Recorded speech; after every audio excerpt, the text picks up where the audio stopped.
Bonjour et bienvenue dans l'Hebdo, ravi de vous retrouver, merci de votre fidélité.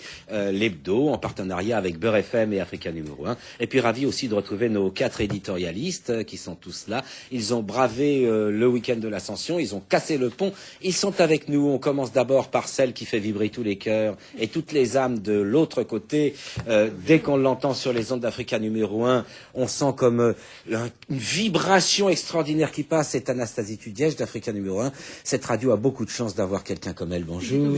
Quel accueil. Merci Jean-Marc. Bonjour. De l'autre côté, eh bien, on le retrouve. On ne le trouve pas, on le retrouve. Oui, mesdames. Le gendre idéal, comme me le souffle Dominique Volton. Nadir Djenad nous est revenu de reportage. Il est beau, il est jeune, il est intelligent. Mais je ne suis pas sûr qu'il soit libre, mesdames. Voilà. De l'autre côté encore de la table. Bonjour, Nadir. J'en oublie même de vous dire bonjour. De l'autre côté de la table, il y a Dominique Volton. Alors lui, c'est l'intelligence fait homme, hein, on sait bien. C'est lui qu'on va voir et qui rend les oracles comme dans l'Antiquité. La vieillesse est synonyme de sagesse et d'expérience. Je dis pas ça pour lui parce qu'il n'est pas si vieux finalement, c'est pour ça que je me permets de le taquiner. Et les directeurs de recherche au CNRS, ça va bien Dominique? Oh, ça va très bien, avec tant de gentillesse. Ils ne sont pas du tout à double tranchant, tout va bien. Le dernier, mais non le moindre, celui dont Restif de la Bretonne et Chateaubriand auraient pu sentir qu'il était un héritier tant sa plume est trempée dans le vinaigre. Parfois un peu la bruyère aussi. On va dire Éric Zemmour du Figaro, bonjour. Je pas la hauteur d'Éric Ah non, Zemmour, pas Proust, s'il vous plaît. Voilà, on a fait les présentations, c'est toujours un moment où on se détend un peu, surtout moi.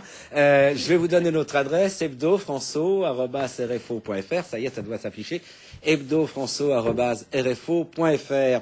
Et puis, on attend vos courriers, on aime bien, toutes les semaines on en reçoit, on trouve qu'on en reçoit même pas assez.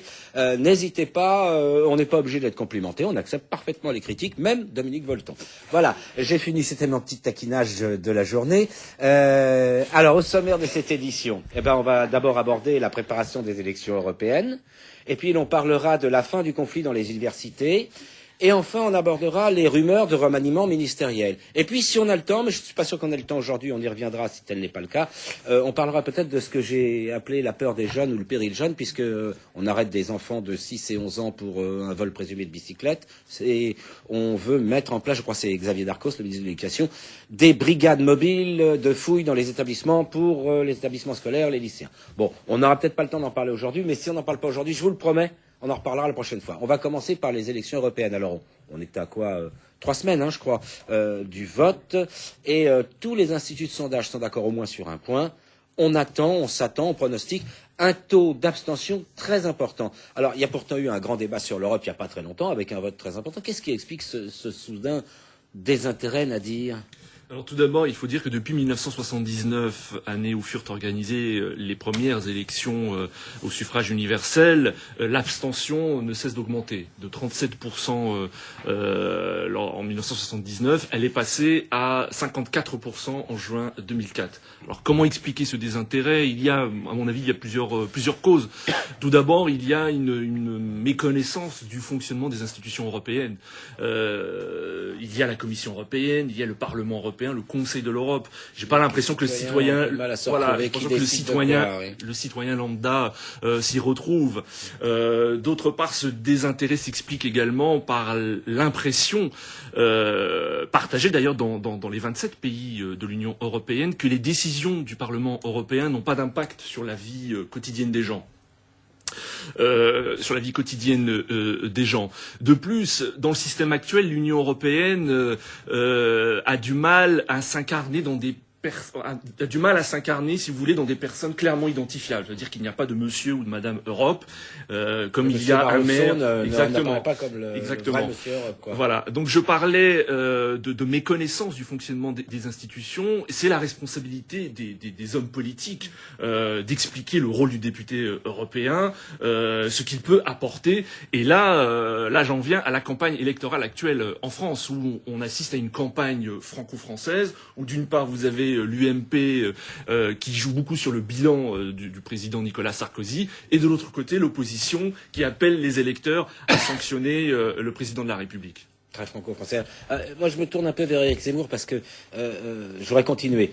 Il y a quelques temps, on a eu un grand débat sur l'Europe quand même en France, sanctionné par un vote, hein, à propos de la Constitution européenne. Et on peut dire tout ce qu'on veut, mais en tout cas, avant ce vote, il y a vraiment eu de grandes discussions. On se souvient tous dans nos familles, auprès de nos amis, dans nos proches.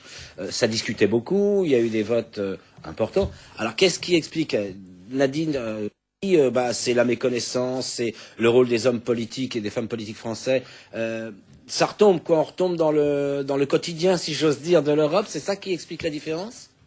Écoutez, un an avant le grand débat dont vous parlez, il y avait eu les européennes en 2004, qui déjà avaient été beaucoup moins passionnées que ne le fut le débat de 2005. Donc ça, c'est... Mais surtout, je pense que tout bêtement, l'un est la conséquence de l'autre. Il y a eu un grand débat en 2005. En 2005, c'était le référendum sur la Constitution européenne. Le peuple a voté non, une majorité assez nette. Qu'est-ce qu'on a fait? 2 ans plus tard, Nicolas Sarkozy a fait adopter le traité de Lisbonne, qui est le copier-coller de la Constitution européenne que le peuple avait refusé, et avec le soutien du Parti socialiste, des députés du Parti socialiste, il a fait voter le traité de Lisbonne. Et donc c'est exactement comme si on se foutait éperdument Du vote des gens. Du vote des gens. Donc les gens, si vous voulez, ils ont bien compris ça. Par ailleurs, Nadir dit pertinemment qu'on fait un débat franco-français, droite contre gauche, enfin plutôt plus précisément tous contre Sarkozy. TSS. Voilà, mais les partis politiques sont obligés de faire ça parce que s'ils faisaient un débat européen, on s'apercevrait qu'au Parlement européen, le PPE et le PSE, c'est-à-dire la démocratie, les partis de droite, démocrates chrétiens et droite libérale, PPE et les partis sociaux-démocrates, votent quasiment tous les textes ensemble, en commun. Donc il n'y a pas de débat en vérité. Donc il y a une espèce de faux débat ici, parce que le vrai débat, il est là-bas, et il n'y en a pas. Surtout quand on sait que 80% des lois françaises sont des traductions, en fait, des directives européennes. Des directives, j'ai bien dit les directives. Voilà. C'est moi qui ai glissé. Dominique, absolument. Cette désaffection, elle est vraie aussi dans les autres pays d'Europe ou c'est moi j'ai une typiquement vision français? absolument radicalement différente. Je voyage énormément dans le monde et pour comprendre l'importance de l'Europe, il suffit de s'éloigner de l'Europe. C'est assez classique. Quand vous faites quelque chose, enfin ça n'a même pas 50 ans l'Europe. On en est à 27 pays avec les pays qu'on a rattrapés liés à la fuite. Donc par conséquent, c'est gigantesque. C'est le plus grand chantier politique, démocratique au monde. C'est 500 millions d'habitants avec 26 langues qui n'ont rien à se dire, qui ont des contentieux historiques et politiques énormes et qui, malgré toutes les crises, continuent à faire quelque chose. Donc, vu de l'intérieur, on a l'impression que ça n'avance pas et que ça n'intéresse personne. Dès qu'on prend un avion, qu'on va loin, en Asie, en Afrique, en Amérique latine, on dit mais c'est incroyable, comment ils font? Donc c'est la première chose à dire, c'est un immense chantier politique, démocratique, le plus grand de l'histoire contemporaine, et les Européens, comme très souvent dans l'histoire, ne sont pas fiers de ce qu'ils font. Donc il faut sortir pour s'en apercevoir. Deuxièmement, sur la question principale, c'est Maastricht, le passage de l'Europe démocratique, de l'Europe technocratique à l'Europe démocratique. C'est-à-dire les technocrates ont fait l'Europe pendant 30 ans, et là, depuis Maastricht, on est obligé de faire le suffrage universel. C'est monstrueusement difficile, parce que les langages et traditions, même si les partis se recoupent vaguement, donc il faut du temps pour qu'une culture politique se fasse. Il n'y a pas d'espace politique européen, il n'y a pas d'espace public européen, il n'y a pas de langue commune, il n'y a pas d'enjeu commun, il n'y a pas de tradition commune, sur la religion, sur la politique, sur la culture. Donc il faut du temps. Et 25 ans, c'est rien. Alors nous, comme on est habitué à des calendriers électoraux tous les 4 ans, on dit mais bon Dieu, ça n'avance pas, ça n'avance pas. Ça avance énormément et les politiques ont du mal à prendre le pas sur une logique technocratique. J'en ai encore pour 2 minutes sur les causes structurelles. Bon. Troisièmement, les médias, tous les médias. Comme apparemment et paraît-il l'Europe n'intéresse pas, tous les médias européens ne s'intéressent pas à l'Europe.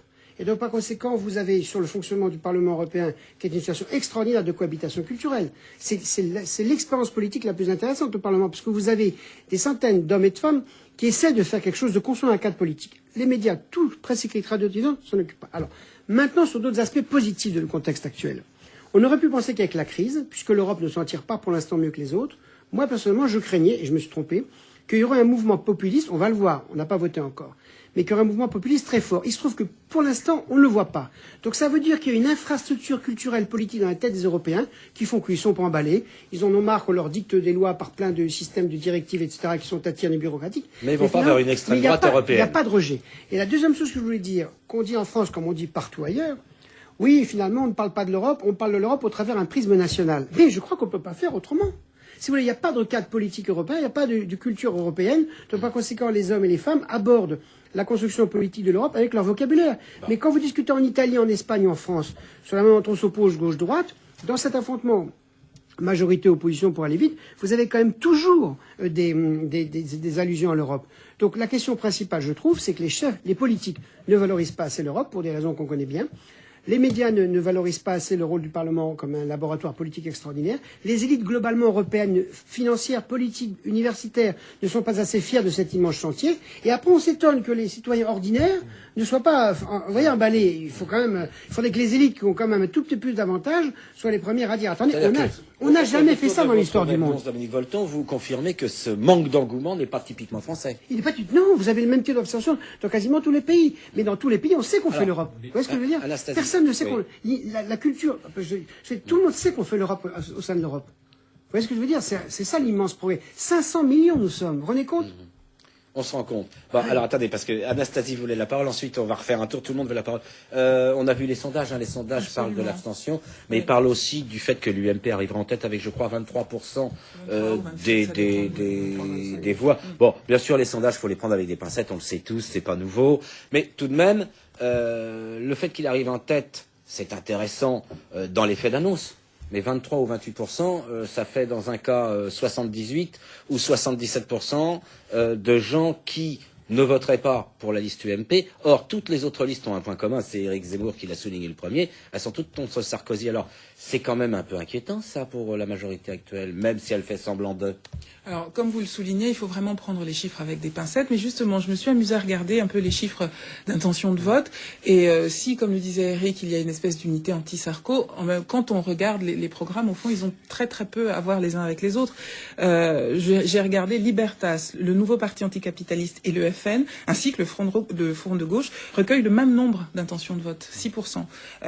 Les écologistes, 9%. Lutte ouvrière et Debout la République, 2%. Pour moi, cet éparpillement des intentions de vote dit vraiment le désarroi des électeurs qui ne savent plus à quel sens vouer. Au fond, ils sont totalement perdus. C'est un éparpillement qui est dû à une perte de repères. Oui, je ne vois pas vraiment d'unité contre Nicolas Sarkozy, mais plutôt une espèce de... C'est pas incompatible? Non. Oui, d'ailleurs, c'est pas incompatible. Non plus, mais vraiment pour moi, c'est vraiment on ne sait pas qui choisir, on ne comprend pas grand-chose de l'Europe, comme le disait Nadir, et du coup, on penche un petit peu, on essaie un petit peu au ressenti. Plutôt. Le ressenti comme ça. Alors, on dit souvent aussi que c'est l'occasion d'exprimer son désaccord, parce que c'est une élection que les gens considéraient comme moins importante que d'autres. Nadir et ensuite Éric Zemmour. Alors il faut savoir que les pays n'ont pas la même attitude, la même vision de l'Europe. Par exemple, des pays comme la Grande-Bretagne et l'Allemagne ont estimé que c'était à Bruxelles et à Strasbourg qu'il fallait être influent. Donc ils ont envoyé leurs meilleurs élus. Les partis politiques français ont tendance à considérer que le mandat de député européen est, j'allais dire, un lot de consolation ou un, on l'a bien un vu dans parachutage. l'affaire Rachida Dati, par exemple. Voilà, exactement, un parachutage politique doré. Je ne sais pas si vous vous souvenez, mais il y a eu quelques années un débat sur la baisse de l'influence française au sein des instances européennes. Il y a eu un rapport de la Fondation Robert Schuman qui montre que les hommes politiques français se désintéressent trop de l'Europe, au grand désespoir des grandes entreprises françaises, justement, qui regrettent qu'il n'y ait pas assez de relais français assez efficaces à Bruxelles et Strasbourg pour défendre leurs intérêts. Alors, oui, je crois que, excusez-moi, Eric, deux, trois choses rapides. Après, je voudrais répondre, si je peux, à Dominique Volton sur le grand chantier démocratique. Moi, je pense que c'est justement un grand chantier antidémocratique. Parce que qu'est-ce que la démocratie? C'est le pouvoir du peuple. Or, l'Europe a justement consisté à un magnifique hold-up de ce pouvoir du peuple. Comment les élites européennes ont détourné le pouvoir du peuple, pour justement qu'il n'ait plus d'influence. J'ai expliqué ça tout à l'heure pour le traité de Lisbonne, mais je crois qu'il ne peut y avoir de démocratie que nationale, tout simplement parce que il y a une langue commune, il y a donc un débat commun, et il y a surtout l'acceptation de la défaite par le vaincu. Ce qui n'est pas le cas en Europe. Ça, c'est les principes même de la démocratie. Alors, on nous raconte que c'est de la démocratie à l'européenne. Non, c'est justement un moyen de supprimer la démocratie représentative. La deuxième façon, ça a été de faire éclater la souveraineté qui était dans un État, aujourd'hui elle est par petits morceaux. Il y a un petit morceau à Bruxelles, un petit morceau à Francfort, un petit morceau à l'OMC. Donc il n'y a plus grand-chose à faire. Le Parlement européen a vraiment un morceau infime. Enfin, on parlait des meilleurs députés européens. Ça ne sert à rien, parce que de toute façon, le Parlement européen, il faut voir comment ça fonctionne, c'est complètement co-géré par le SPD allemand et la CDU allemande. Et que les présidents, j'y suis allé plusieurs fois, j'ai travaillé dessus, je suis désolé, et les Français ne souffrent pas de mettre les plus mauvais. Ils souffrent de leur éclatement politique, c'est-à-dire ce qu'a dit Anastasie tout à l'heure. Comme il y a de multiples petits partis, les Français ne sont jamais dans la meute, ils sont obligés de se rallier à la meute qui, de toute façon, est dirigée par les deux présidents de groupe allemands, SPD et CDU, et les autres se rallient à eux. Juste pour... Alors, bon, on va laisser Nadir répondre sur juste un point. un point Parce de qu'il faut qu'on avance, il y a d'autres choses qu'il Juste faut qu'on une avance chose, sur les élections européennes. je citais tout à l'heure ce rapport de la Fondation Robert Schuman, et ce rapport disait quelque chose d'intéressant également. Il disait que les Français, et d'une brillent par leur absence, et d'autre part aussi interviennent très peu. Ah oui, parce Ce qu'ils ont sont compris ça. essentiellement les Allemands qui interviennent, et les Français Mais interviennent très évidemment, peu. ils ont compris que c'était pipé, les Français. Non, mais- Alors, Je suis allé souvent à Strasbourg et à Bruxelles les voir. Oui, Ils ont vous compris que n'êtes c'était pas, vous pipé. n'êtes pas le seul à vous déplacer. Mais, hein. bah, Pour une fois, il y a vous vous, vous il y a déplacez. vous qui vous déplacez. Ne C'est bien connu. perdons pas de Là, temps dans des sur le fond, arguties sans il y a intérêt. quelque chose qui est faux, Dominique parce qu'il y a- Volton, il y a quelque chose ensuite qui est une faux, question oui. à poser. Il y a quelque Hein chose qui est faux. Le traité de Lisbonne renforce, et c'est même ça qui est très intéressant dans l'histoire politique européenne, Parlement européen. le rôle du Parlement d'accord, européen. je suis Donc d'accord. vous avez dit l'affaire. Non, j'ai pas dit l'inverse. Non, je suis d'accord. Alors, ce que je veux dire, c'est que il faut quand même prendre un peu de distance historique et ne pas plaquer nos schémas d'une démocratie nationale sur quelque chose qui ne s'est jamais fait. Je répète, ça ne s'est jamais fait dans l'histoire du monde. Vous prenez 6, 9, 12, 15, 26 pays, 27 aujourd'hui, avec 26 langues qui se détestent, qui se sont battus pendant 4 siècles, qui essaient de coopérer. Je voudrais quand même, avant de porter du jugement de valeur définitif, qu'on ait un tout petit peu d'abord d'admiration pour ceux qui ont réussi à commencer à faire à 6, et ensuite de ça, d'admiration pour ça. Ne parlez pas de démocratie. Vous permettez ? Deuxièmement, le traité de Maastricht, naturellement, introduit la démocratie parce qu'on a un suffrage universel qui va progressivement introduire partout. Qu'on y aille pas à pas, c'est une évidence absolue, parce que par définition, on ne sait pas comment il faut faire. Que l'élargissement à l'Europe centrale orientale, qui était une dette historique et politique, se fasse douloureusement. Mais j'ajoute, pour répondre à votre question tout à l'heure, quand vous êtes dans les pays de l'Europe centrale et orientale, où j'étais justement avant d'aller dans le Pacifique, là, il y a une adhésion très forte à l'Europe. C'est-à-dire qu'ils veulent tous rentrer dans l'euro. Et pas seulement pour des raisons économiques, mais qu'avoir l'Europe du Nord, c'est parce que l'euro, c'est à la fois une stabilité économique et financière, et c'est aussi un projet de coopération économique. Donc ça veut dire que l'attirance de la zone euro est forte. Et d'autre part, les pays de l'Europe centrale et orientale, qui ont beaucoup craint leur entrée dans l'Europe, parce que justement on leur a dit, oh là là, vous allez tout nous piquer. En fait, ils s'aperçoivent qu'il y a des marges de concurrence, et donc par conséquent, eux sont d'une certaine manière plus enthousiastes que nous, les vieux pays fondateurs. N'oublions pas que nous sommes partis des 6 pays fondateurs. Mais là où j'ai un désaccord total, évidemment, c'est que par définition, on ne construira pas l'Europe démocratique et politique en 20 ans ni en 30 ans. C'est le chantier le plus lent et le plus important qui soit. Nous en sommes comptables fondamentalement, parce qu'il suffit de voyager dans le monde pour savoir que si on n'est pas capable de faire la paix ici, on ne pourra pas la faire ailleurs. Et ce qu'on est en train de faire avec énormément de malentendus, de contentieux. Le débat de fond, c'est les technocrates ont fait l'Europe démocratique. Au départ, pendant 30 ans. l'Europe, Permettez. point. Ils ont fait l'Europe. pas l'Europe On pouvait démocratique. penser que ce serait au peuple de faire une Europe démocratique. Ça paraît Quand très vous voyez logique. l'histoire, mais Bon, faut on voir, va essayer d'avancer un les peu. faits, c'est fondamental. C'est un projet politique, l'Europe, depuis le début. Il n'a pu être fait que par des élites technocratiques. Au fur et à mesure que l'élargissement s'est fait, on a posé la question de la démocratie. 92, Maastricht pose l'entrée. Donc 92, ça a 17 ans exactement.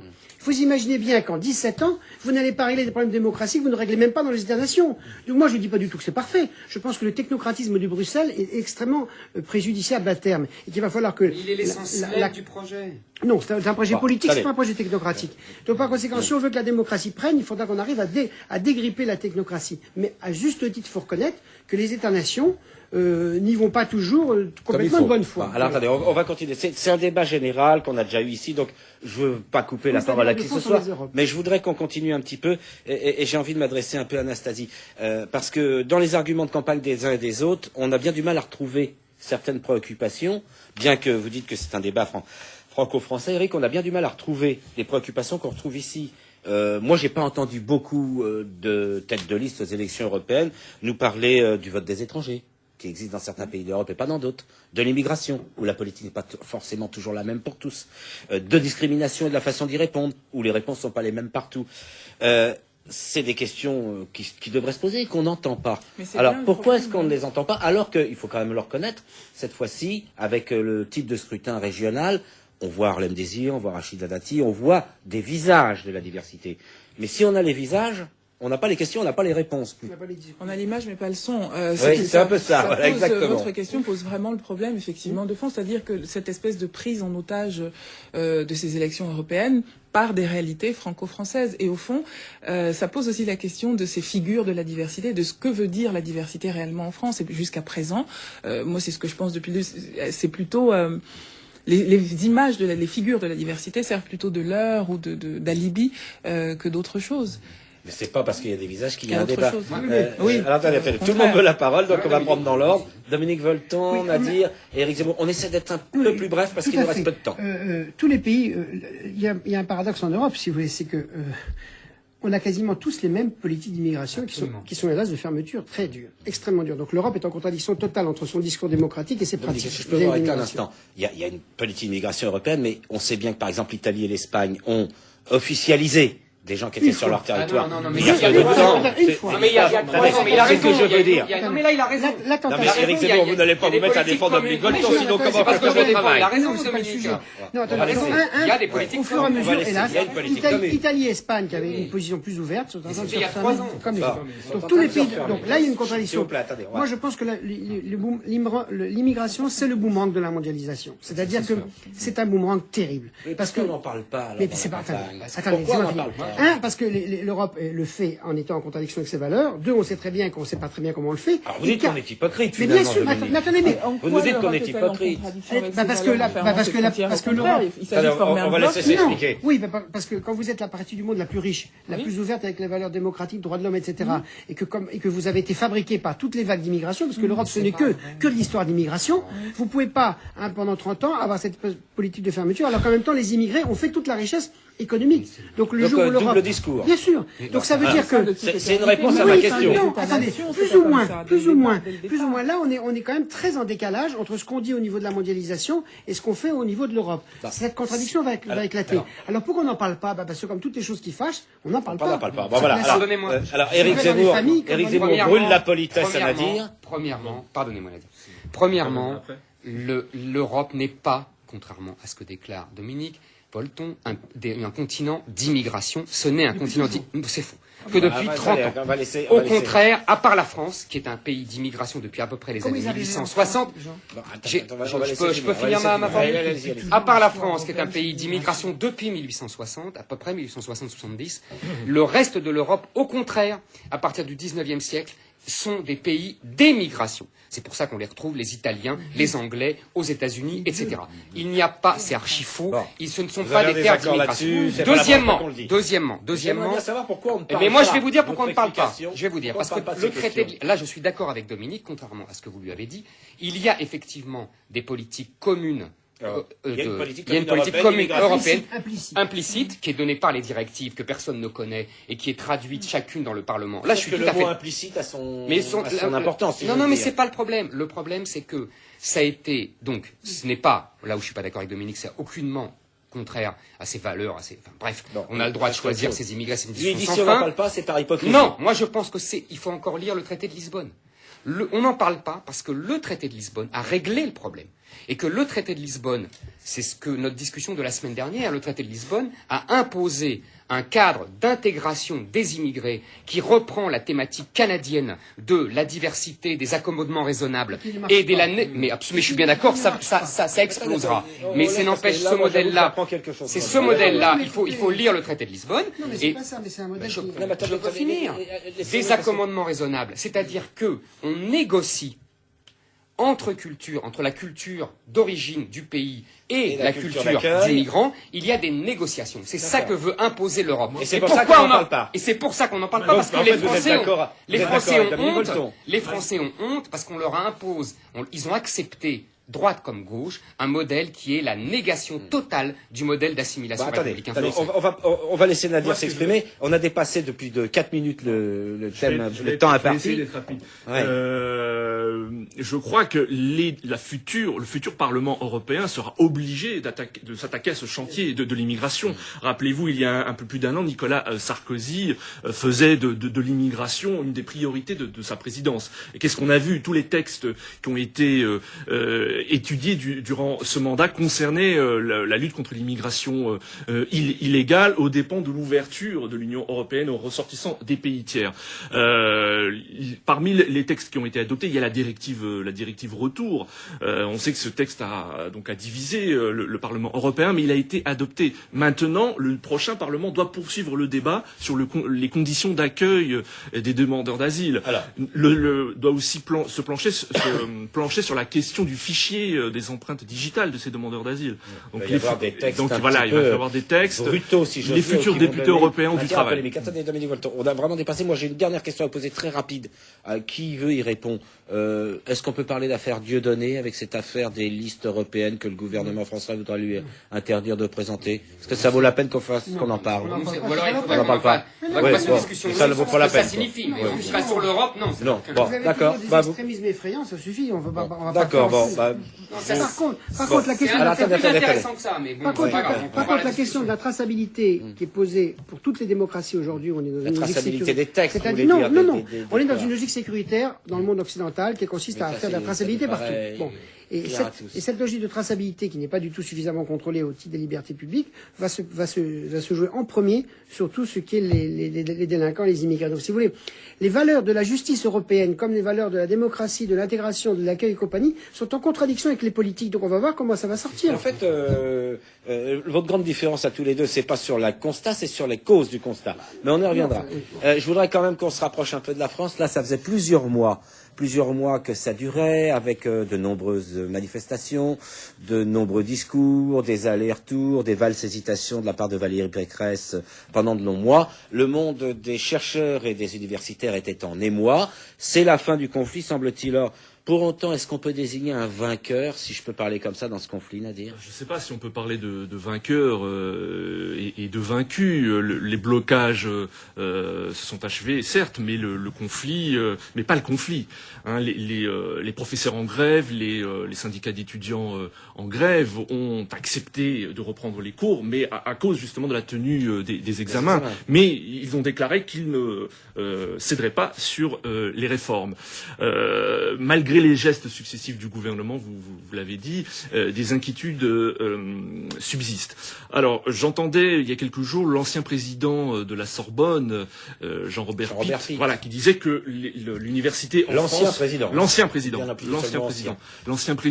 de l'université, mais qui connaît quand même son sujet, qui disait que l'université française n'a pas la cote.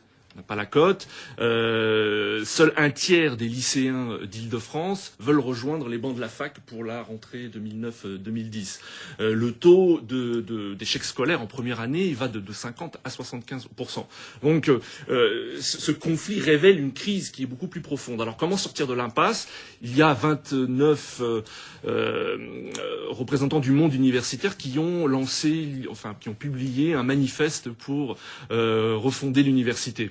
Alors, il lance plusieurs pistes pour sortir l'université de l'impasse, et c'est un texte. Bon, ils veulent que ce texte serve de base à de futures discussions. Il y a des choses intéressantes dans ce manifeste, notamment sur le rôle de l'université aujourd'hui. Et là, il y a un débat au sein même du monde universitaire. Pour certains, l'université ne doit pas apprendre un métier aux étudiants. Sa principale mission est de produire et de transmettre des savoirs. Mais d'un autre côté, il y a d'autres universitaires qui estiment que l'université ne doit pas se désintéresser du monde professionnel. Voilà, 30 ans. Exactement, mais qui est relancé aujourd'hui. Bon, 50 ans, peut-être pas à ce point-là, mais enfin bon, on va pas discuter sur les chiffres. Anastasie, qu'est-ce qu'on remarque dans ce conflit? Alors, moi, quelque chose m'est venu à l'esprit, mais peut-être que je me trompe complètement. Le fait que le gouvernement, même avec ses valses hésitations, ne cède pas face aux mouvements étudiants, universitaires et chercheurs, est-ce que c'est pas quelque part, toute proportion gardée, le même principe qui avait guidé Margaret Thatcher face à la grève des mineurs en Angleterre, avec les conséquences qu'on connaît? Pourquoi je dis ça? Parce que le mouvement étudiant, chercheur, universitaire en France, traditionnellement, est toujours assez opposé au gouvernement en place, quel qu'il soit. Et de ma mémoire de journaliste, mais je peux me tromper, c'est la première fois, je crois, qu'un gouvernement ne cède pas ou ne recule pas vraiment sur un mouvement. Alors, est-ce que c'est le début d'autre chose? Alors, est-ce que c'est Il a reculé quand même beaucoup. Il a Alors, on va reculé laisser déjà, Anastasie voilà. Et s'exprimer. puis, bon, là, je peux comprendre que vous ayez pensé à cette comparaison parce que Margaret Thatcher a tenu bon, parce que ça a duré longtemps. Mais alors, vous parlez de cette grève des mineurs en 1984, qui a duré un an, de 1984 à 1985. Et pour moi, la comparaison s'arrête vraiment à la fermeté, parce que d'abord, le gouvernement a quand même un peu lâché du lest. Et surtout, pour moi, la question est... ce qui se passe est extrêmement important, parce que ça pose le problème de la démocratie dans le droit à l'apprentissage. Parce que qui va à l'université? En France, où sont formées les élites? Elles sont formées plutôt dans les écoles. Socialement, qui va dans les universités? Ce sont ceux qui ne peuvent pas entrer dans les écoles pour des raisons financières ou parce que... Pour des raisons de diplôme aussi. De niveau aussi, mais pas seulement. Pas seulement. Pas seulement, mais d'abord. Dans le niveau, on voit les privilégiés. Ça avait exactement la même Oui, question. mais parce que, Oui, non, mais ça s'est parfois- dégradé depuis 30 ans. Évidemment, Ça n'est pas que... Je On va laisser Anastasie. les enfants Messieurs, Messieurs, auriez-vous l'obligeance, c'est la moindre des courtoisies de laisser s'exprimer Anastasie. Tout va bien, mais qui va dans les grandes écoles? Qui va socialement? Sociologiquement, Ne dévions pas du Ce n'est pas débat. parce que depuis 30 ans, il y a une dégradation des conditions d'accès aux grandes écoles. Oui.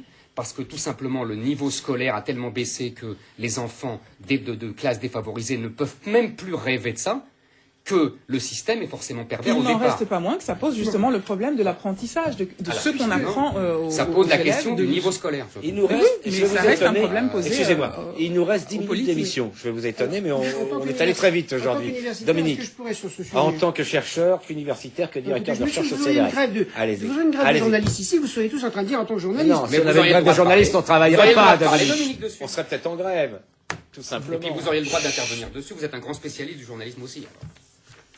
Allez-y. Premièrement, de toutes les grandes démocraties, on n'a pas très bien réussi la démocratie, l'université de masse, qui pose problème pour la France parce que des pays même bien plus pauvres que nous ont mieux réussi que nous. Donc c'est un vrai problème. Deuxièmement, ce débat entre formation et adaptation au métier, il est quasiment réglé dans toutes les filières universitaires. Vous avez des apprentissages au métier. Donc il n'y a plus d'un côté les éruditions et de l'autre côté la formation au métier. Ça s'entend là très bien. Troisièmement, sur la recherche, si la recherche française principalement n'est pas dans les universités, mais dans les organismes spécialisés style CNRS, elle est aussi à l'université. Il faut surtout pas dire que l'université est de mauvais niveau. Elle n'est pas de bon niveau dans le système de filtrage des 2-3 premières années. Et après, elle retrouve exactement les niveaux supérieurs internationaux. Bon. Troisièmement, ce qui s'est joué sur cette réforme, c'est que le libéralisme de Sarkozy est arrivé en contrepoint avec la crise de la mondialisation. C'est-à-dire qu'il arrive avec un discours libéral en disant, finalement, je voudrais que les entreprises, que les universités soient gérées comme une entreprise. Au moment, Bon. si j'ose dire. Et c'est une guerre idéologique qui dure depuis 50 ans dans tous les pays du monde, et où vous avez ceux qui disent, il faut que l'université devienne une entreprise, modèle américain, et ceux qui disent, non, le monde du savoir n'est pas une logique d'entreprise. Là, avec la crise du capitalisme financier, c'est vrai que ceux qui disent, attendez, l'université comme l'école au sens large, c'est autre chose que l'économie, ont plutôt raison. Un argument, Voilà. Alors, là où important. sur la réforme elle-même, là où il y a quelque chose qui va pas du tout, c'est que c'est pas les étudiants contre la réforme, ce sont les étudiants et les présidents d'université. C'est-à-dire que les 83 présidents d'université, qui étaient apparemment les bénéficiaires de cette autonomie croissante, se sont très vite opposés que, comme la réforme est restée à moitié chemin, ils ont rejoint l'opposition. Donc on est dans une situation qui est invraisemblable, où c'est pas gauche-droite. Vous avez le corps étudiant qui, globalement, ne veut pas que l'université se transforme en... Mais les représentants, mais les les dirigeants, qui sont quand même les dirigeants, voilà, qui auraient eux été... aussi ont épousé le mouvement. Voilà, et donc par conséquent, c'est pour ça qu'on a une sacrée difficulté. Un, qu'il faille moderniser ou ouvrir l'université, c'est une évidence. Deux, le débat existe dans tous les pays du monde, il est extrêmement difficile, parce qu'on a quand même eu 30 à 40 ans de thatchérisation, on dit mais à quoi ça sert tout ça? On n'a qu'à faire du business. Et on s'aperçoit que le business sans culture, ça sert à rien. Donc si vous voulez, on est sur un vrai débat politique, et moi j'ai envie de dire, la seule erreur qu'a faite Valérie Pécresse, qui a essayé de naviguer, parce qu'on lui a mis quand même pas mal de pots de banane dans son propre camp, sous ses chaussures. La seule erreur qu'elle a faite, c'est qu'on ne réforme pas. C'est vrai pour la médecine, c'est vrai pour la santé, c'est vrai pour la recherche, c'est vrai pour l'éducation. Vous ne réformez pas par décret. Autrement dit, l'avantage et l'inconvénient des démocraties, c'est qu'il faut de la négociation. Et donc, par conséquent, elle a agi vite en pensant qu'on irait mieux. Finalement, tout le monde s'est pris les pieds dans le tapis. Il va falloir reprendre le chantier à zéro. Mais il y a quelque chose à faire. Mais la question, ce n'est pas l'opposition entre l'université entreprise contre l'université bureaucratique. C'est qu'est-ce qu'on fait comme articulation entre le besoin de connaissances fondamentales dont on a de plus en plus besoin et le fait que, naturellement, il faut trouver du job à la sortie. Le débat va être très rapide parce que je suis d'accord avec 90%. C'est l'ascension qui... Mais non, mais tout à l'heure, j'étais pas d'accord. Là, je trouve que son diagnostic, c'est vraiment remarquable, si je peux me permettre. Je voudrais simplement dire que mais non, j'ai appris des choses et j'ai trouvé ça intéressant et voilà. Donc je le dis. C'est bien de le dire. Mais oui, absolument. Bon. Ce que je voudrais dire simplement, moi je pense que le gouvernement a beaucoup reculé. Je ne sais pas si vous serez d'accord avec ça, mais il a beaucoup déshabillé son texte. Deuxièmement, j'ai souvenir... Sans le dire, hélas. Voilà, sans le dire, on est d'accord. J'ai eu souvenir d'une discussion que j'avais eue avec Valérie Pécresse au tout début. Et moi, je pense depuis le début que le vrai problème de l'université, c'est le refus de la sélection. Je suis aux antipodes de ce que dit Anesthésie. Moi, je pense au contraire que l'université française est complètement surchargée par la moitié ou les trois quarts des gens qui ne devraient pas être là. Par des étudiants qui ne devraient pas être là. Exactement, ils ne devraient pas être C'est là. très compliqué à dire parce que tous les pays ont les mêmes taux de scolarisation Non, mais supérieurs. d'accord, mais C'est un choix. je pense qu'ils n'ont pas le niveau d'être là. Mais d'accord. Écoutez, les profs sont en général pas d'accord sur cette thèse. Alors, c'est pas vrai. Les profs disent qu'ils sont Attendez, nuls. je n'ai Et pas qu'il vu faudrait faire une année de propédeutique. On en est là C'est un maintenant. autre problème. C'est pas la dégradation. C'est que l'université française, on n'a pas su faire le lien entre la fin du secondaire et le supérieur. Donc c'est tout. On est sur un problème. En 30 ans, on est passé d'une université d'élite à une université de masse. On l'a raté, on peut le refaire. D'accord, mais donc c'est on dit la même chose. Le progrès d'un pays, c'est le nombre de gens qui sont scolarisés. Mais oui, on discute encore ça. Parce que l'Allemagne se débrouille très bien avec beaucoup moins. Non, le nombre de gens scolarisés font quand même partie des éléments. Mais je suis d'accord. Ils reviennent complètement à l'université. Vous avez raison. Les Allemands vous avez raison. Moi, j'ai fait toutes mes études dans le modèle allemand. Vous avez raison. Complètement en crise, ils reviennent à la formation de base. Vous avez raison. Mais nous, on l'a abandonné, la formation de base, parce que le niveau s'est effondré. On n'a réintroduit, Non, c'est un autre problème. Mais si c'est important, moi je crois que c'est lié. C'est le problème du lycée. Enfin, je voudrais, oui, ça je suis d'accord, mais c'est lié. C'est lié. Je suis désolé, ils arrivent, le lycée est tellement médiocre qu'ils arrivent nuls en université. Enfin, nuls. Culturellement, je veux dire, vous avez compris ce que je veux dire. Disons pas au niveau. Je suis pas au niveau souhaité. Voilà. Au niveau souhaité, on va employer des termes neutres. Et tout le monde je voulais accepte. simplement dire que Valérie Pécresse avait renoncé à mettre la sélection pour ne pas avoir de grève et de crise. C'était une parenthèse. Et qu'elle n'a pas touché à ce qui fait mouche, et vous l'avez évoqué, c'est les grandes écoles. On parle de tout sauf de ce qui est le lobby élitiste le plus puissant de France. Ah oui, ça, elle n'a pas touché à ça. Mais attendez, vous permettez, il y a autant de réformes à faire dans les grandes écoles, c'est quand même un milieu que je connais, qu'il y en a à l'université. Attendez, on va pas parler de ça aujourd'hui. Je sens qu'il y a quand même un désaccord. Bah oui, il y a forcément un désaccord sur les grandes écoles. Il n'y a plus que ça qui tienne, alors évidemment, il faut le mettre. Mais vous avez une vision, et le journalisme y tient, vous croyez? Dominique. Alors si l'université ne tient pas, le journalisme ne tient pas. Moi, j'ai une dernière question à poser à Nadir. Parce qu'il nous reste, je me suis trompé un peu tout à l'heure, il nous reste 15 minutes d'émission quand même. Mais j'ai une dernière question à poser à Nadir. Certains commentateurs, notamment dans un journal proche des opinions d'Éric Zemmour, mais dans d'autres aussi, disent que finalement tout ce mouvement n'aura abouti qu'à une chose, c'est à léser les étudiants les moins aisés, avec le problème des examens vers la fin. Alors, est-ce que d'après vous, c'est les étudiants les moins aisés qui vont payer la note la plus salée, ou est-ce que c'est un argument un peu spécieux? Oui, je pense que oui, ce sont eux qui vont être. Parce que c'est eux qui sont en masse à l'université. Voilà. Non, mais là, on parlait clairement. On parlait clairement des gens boursiers, des gens issus de la diversité, de ces gens-là, qui risquent d'être les premiers touchés par ce qui va se passer. Parce qu'aujourd'hui, comment ça va se passer? Ils vont les rattraper dans les On va rattraper les examens. Ils vont les donner. Non, mais je vous en prie. Ils vont les donner, rattraper, donner. Vous avez un mépris pour tout le monde, sauf pour vous-même. Mais non, mais pas du tout. Éric Zemmour, vous avez pas eu le bac en 1968? Non, mais c'est un vrai justement, sens. je fais Le pas mépris dire. que vous avez pour tout le monde, sauf pour vous. Excusez-moi, mais. Je lui demandais s'il n'avait pas eu le bac en 1968. Oui, on a déjà fait ça. C'est pas la première, ça sera pas la première. Je vous remercie parce que moi j'ai eu le bac en Je vous le fais pas dire. 1968. Ça se voit. Vous avez remarqué avec quelle gentillesse ça se voit, dit-il. Bon, on va passer à un autre sujet. Il m'a bien déstabilisé cette fois-ci. C'est les rumeurs de remaniement ministériel, puisqu'on parle de compétences et de choses qui se voient et qui se voient pas. C'est un peu comme l'Arlésienne. Depuis quelques mois, on en parle beaucoup, mais on ne le voit jamais. Claude Allègre devrait faire partie d'un nouveau gouvernement. On l'a vu à la sortie d'une porte dérobée après l'élection présidentielle. On l'a vu lors des cérémonies officielles, avec Monsieur le Président de la République interpellé. Et puis là, aujourd'hui, les médias en France parlent de nouveau de sa présence dans un gouvernement. Alors, bon, on va essayer de ne pas faire comme tous ceux qui sur Paris, IENT en l'occurrence, allègre au gouvernement ou pas, parce que finalement ça intéresse peu les gens, mais peut-être se poser une question. À quoi se résume la politique d'ouverture de Nicolas Sarkozy? À un certain nombre de ralliements individuels, ou à quelque chose de plus important? Éric Zemmour, vous voyez ça comment, vous? Jusqu'ici, c'est des ralliements individuels, et Alex sera après Kouchner, après Éric Besson, sera une proie qu'on aura pris, une pêche miraculeuse. Ou est-ce que c'est plus profond que ça? Est-ce qu'il y a vraiment une volonté d'aller vers une union nationale ou quelque chose comme ça? Nationalement, il me semble qu'il y a plusieurs degrés de lecture, me semble. La première, c'est déstabiliser l'opposition socialiste. C'est un truc évident. Bon. Ça fait pas un gouvernement. Non, mais on est d'accord. Mais je vous dis, il y a plusieurs degrés. D'accord. C'est le premier degré le plus simple. Le deuxième degré qui est plus psychologique, c'est que pour Sarkozy,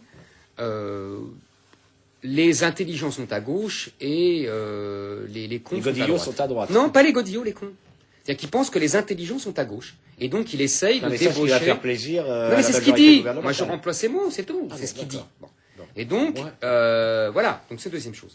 Troisièmement, il y a aussi, alors plus profondément, une volonté qui était déjà celle de Giscard dans les années 70, qui est que une droite moderne doit s'allier à une gauche moderne pour se débarrasser des conservatismes de droite comme de gauche. C'était déjà la stratégie de Giscard dans les années 70. Vous savez que s'il avait été élu en 81, il aurait composé un gouvernement, il y avait des tractations à l'époque, avec Pierre Mauroy et Michel Rocard, qui était la gauche, la seconde gauche, la gauche moderne. Je crois que Sarkozy reprend ce projet-là, avec à sa façon évidemment, qui est d'ailleurs, on a parlé du Parlement européen, mais c'est exactement ça. C'est-à-dire la droite moderne gouverne avec la gauche moderne. Donc ça serait de faire, et ça a été fait dans d'autres pays, donc ça serait de faire ça, d'où les rumeurs régulières, qui ne sont pas non plus indépendantes. Il y a aussi des arrière-pensées tactiques, mais sur le fond de l'arrivée de Dominique Strauss-Kahn pour le deuxième mandat de Nicolas Sarkozy. Voilà. Alors, Dominique Volton, ensuite Nadir, et enfin on terminera avec Anastasie.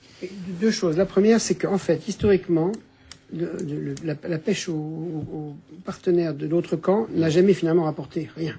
C'est-à-dire que tout le monde l'a fait, Giscard, Mitterrand, Sarkozy. Finalement, on prend des individualités, on pense que ça déstabilise le camp d'en face.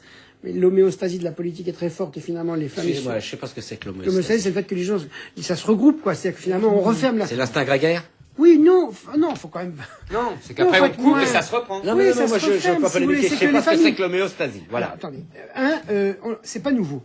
Deux, en général, ça attire des individualités, ça ne déstabilise pas le jeu politique. D'accord. Bon. Trois, ça n'affaiblit pas finalement le camp adverse, quoi qu'on pense. Alors, pourquoi M. Sarkozy veut-il faire ça? J'en sais rien. Peut-être qu'il continuera à le faire, pourquoi pas. Mais de toute façon, c'est vrai que la solidarité gouvernementale, une fois que vous êtes dans un gouvernement, on le voit très bien sur Kouchner pour les européennes, c'est que vous ne pouvez plus rester le cul entre deux chaises.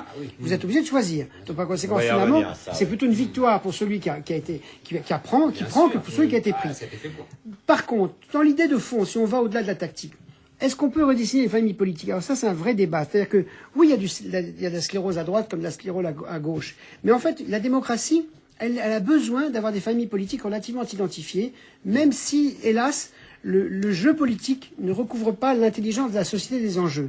Donc, je ne crois pas que ce soit une très bonne idée de s'imaginer qu'un président, quel qu'il soit, M. Sarkozy ou un autre, puisse, par des stratégies individuelles ou pas, casser une logique politique qui a son propre rythme, qui a ses propres qualités, ses propres défauts. Autrement dit, je pense qu'on a toujours besoin d'un camp, en gros, conservateur et un camp plutôt progressiste, et que l'idée d'un centre qui, de temps en temps, le centre peut exister parfaitement dans certaines situations historiques. Mais on peut pas, un acteur politique ne peut pas dire, je vais complètement, le temps de mon mandat qui est toujours bref, 4 ou 8 ans ou 5 ou 10 ans maximum, casser des familles, des traditions politiques. Et ce qui a été lourdement reproché au président Sarkozy, c'est qu'il a joué avec les symboles de droite et de gauche, et surtout les symboles de gauche.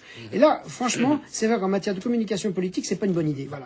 La droite, c'est la droite, la gauche, c'est la gauche. Il y a suffisamment de bonnes valeurs de chaque côté. Il a quand même été élu. Non, c'est autre chose. Je parle après. C'est après son élection qu'il a... Non, je parle pas de la campagne. Non, je parle après l'élection. Qu'un président dise, j'admire des valeurs de mon camp opposé, ça, formidable, c'est l'unité nationale. Mais si je puis dire, après, la politique, elle se fait avec les repères, les idéologies, les critères des uns des autres. Et ça fait assez pervers les gens qui veulent magouiller, tripatouiller pour essayer de recomposer d'autres majorités. Vous ne croyez pas donc à une possibilité d'autre chose que des ralliements individuels? Des individus peuvent parfaitement rejoindre la majorité de... Et ça, c'est l'ordre la plus stricte. On n'a pas le droit de les tuer encore, je veux dire, quand même. Oui, non, on est encore en démocratie. Pour reprendre des expressions. Alors, pour reprendre des expressions d'Éric Zemmour. Nadir. Moi, je me pose deux questions, en fait. Tout d'abord, on va essayer d'y répondre. Tout d'abord, 2 ans après leur entrée au gouvernement, les ministres étiquetés de gauche ont-ils réellement contribué à l'ouverture politique de ce gouvernement? C'est pas certain. On a vu que des textes sont passés, des textes, par exemple, sur la justice, sur la lutte contre l'immigration clandestine. On a entendu quelques critiques ici ou là, mais les textes sont passés. Moi, j'ai le sentiment qu'on a demandé à ces ministres de se rallier, tout simplement. Vous avez cité le cas de Bernard Kouchner, il est tout à fait parlant. Bernard Kouchner hésitait pour voter, hésitait dans le choix du vote pour les UMP. Et quelques jours après, un communiqué est pondu annonçant le vote de Bernard Kouchner à l'UMP pour ces européennes. Est-ce qu'on peut parler d'Éric Besson? On peut parler d'un ministre d'ouverture quand on sait qu'il a rallié les instances de l'UMP. Deuxièmement, est-ce que l'ouverture a-t-elle de la même façon amélioré l'image du président de la République? Je suis pas sûr, notamment au niveau de son camp. Une partie de ses troupes, proteste violemment, comme de son électorat, proteste violemment et ne comprend pas très bien cette démarche. Alors, vous voyez, il y en a même un qu'on oublie, c'est Jean-Marie Bockel, dont personne ne parle ici. Oui, parce que c'est un des premiers. C'est un des premiers. Anastasie. Il faut qu'on la laisse parler parce qu'après on va avoir le même. Non, il faut pas. Elle a quelque chose, elle a envie de parler, Anastasie. Donc, on va lui laisser la parole. Ce que moi je note, c'est que, comme on dit dans les chansons ivoiriennes, Nicolas Sarkozy, très très fort. Il a vraiment réussi à personnaliser le débat politique autour de lui. Qu'il s'agisse de Bernard Kouchner ou de Martine Aubry qui se pose comme non plus l'opposante mais la proposante principale ou je perds le nom, le monsieur du MoDem, François Bayrou, merci. François Bayrou qui est dans une espèce de course à être l'opposant principal, l'opposant premier.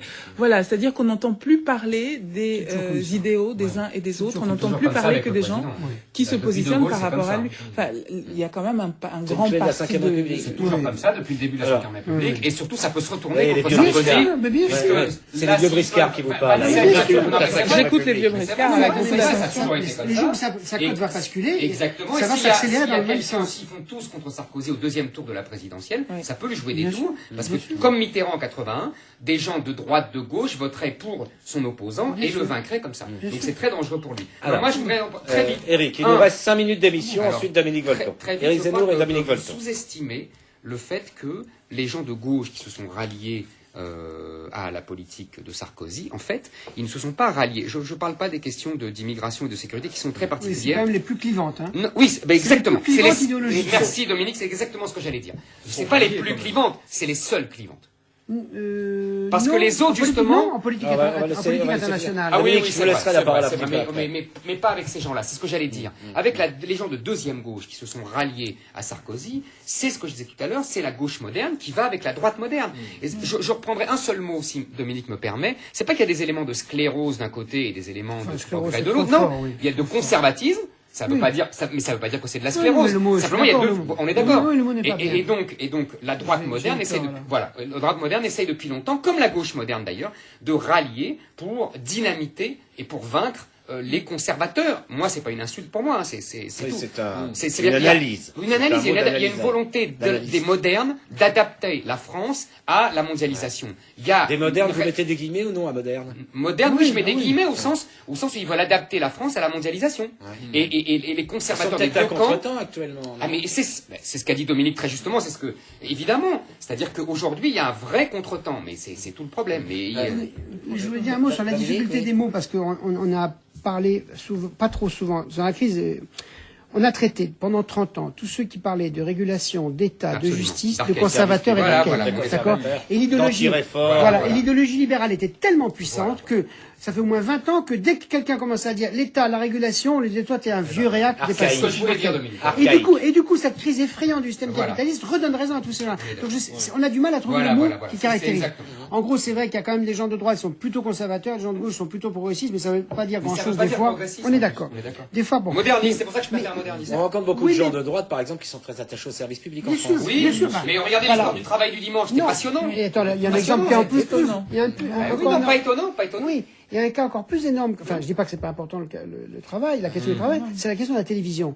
Pourquoi est-ce qu'en fait le système français reste relativement équilibré? C'est que la droite française, contrairement à d'autres pays, n'a jamais été totalement pour un audiovisuel complètement privé. Absolument. Et vous avez, même si c'est pas du 50-50, du 40-60, vous avez, mais il y a des points de consensus dans ce pays que je trouve qu'on devrait largement revaloriser plutôt. Donc, ce que je veux dire par là, sur la question de fond que vous reposez, si les individus veulent franchir une ligne, why not, c'est leur liberté. Que ça consiste que ça déstabilise le camp d'en face, je ne crois pas. Que ça suffise à moderniser, je suis pas sûr non plus. Donc finalement, j'ai envie de dire, ça fait partie du jeu de la liberté de la politique. Par contre, c'est vrai que si tout est autour d'un président, le jour où la confiance bascule, Tout bascule. là, Très dangereux. tout bascule. Et là, Alors, on va finir aujourd'hui. Vous voyez, on s'était dit, on va essayer de parler